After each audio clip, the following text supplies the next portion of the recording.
You know what I hear all the time? If I lived back then, I never would have gone along with slavery. Or I would have never stayed silent during segregation. But here's the thing, every generation says that while repeating the same sins. All through American history, the liberal church has been doing the most. They were always called heretics, crazy, hippies, whatever name you gave them. But they were the ones, the Canadians, the Northerners, actively freeing slaves while the conservative church tolerated slavery. In segregation, we knew that the KKK, most of them were Christians.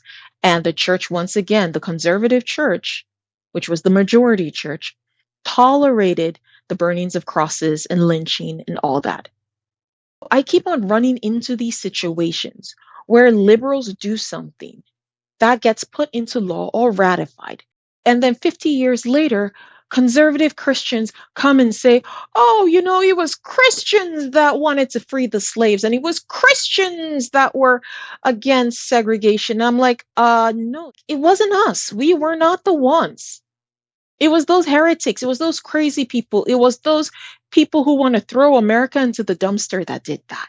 Because it reminds me of Matthew 23, where Jesus was saying to the Pharisees, y'all are the ones that killed the prophets.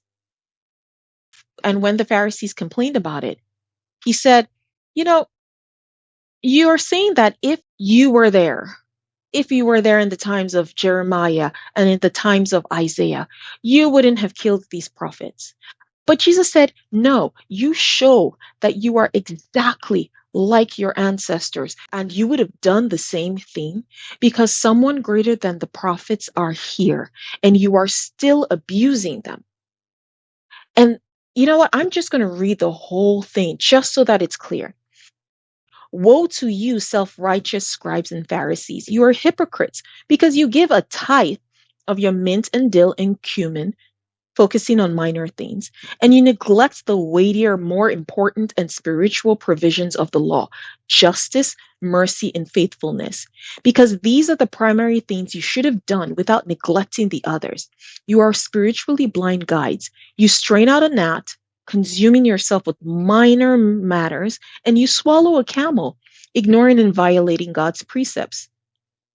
Woe to you, self-righteous scribes and hypocrites, because you clean the outside of the cup. You have great appearances, but inside you're full of extortion and robbery and self-indulgence, unrestrained greed. You blind Pharisees, first clean the inside of the cup and plate, examine your inner selves and conform to God's precepts, so that your outsides, your public life and deeds may be clean also. Woe to you, self-righteous scribes and Pharisees, you are hypocrites, for you are like whitewashed tombs that look beautiful on the outside, but inside you're full of dead bones. Skip down to 29. Woe to you, because you build the tombs of the prophets, you decorate and adorn the monuments of the righteous, saying, if I had been living in the days of our father, we would not have joined them in shedding blood of the prophets. So you testify against yourselves that you are truly the descendants of those who murdered the prophets. I want you to fill up the allotted measure of guilt of your father's sins, you serpents, you spawn of vipers. How can you escape the penalties of hell? Therefore, take notice, because I am sending you prophets and wise men, interpreters, teachers. Sound familiar? Teachers, scribes, men educated in the law, in the Mosaic law, and in the writing of the prophets. And some of them you will kill and you will crucify. Others you will flog in your synagogues. You will pursue and persecute them from city to city, so that you will come into the guilt of all the blood of the righteousness of the righteous that was shed on earth, from the blood of Abel to Zechariah the priest, who you murdered between the temple and the altar. Something's not right. Something isn't right.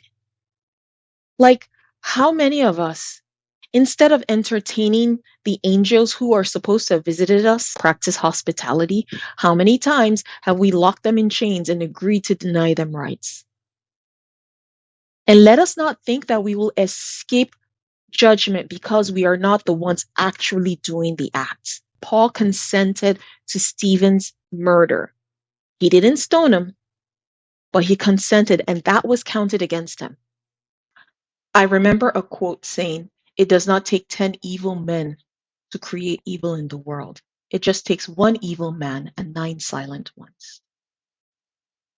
In other words, like Paul, if we stay silent when injustice happens today, we are counted as having done the same thing. I feel it is impossible to talk about this without being disrespectful. And I'm as guilty as well of condoning and being silent on things like this. I guess maybe that's what's worrying my heart. Like, how careful are we that when we do things to the least of these, we are doing them to Christ?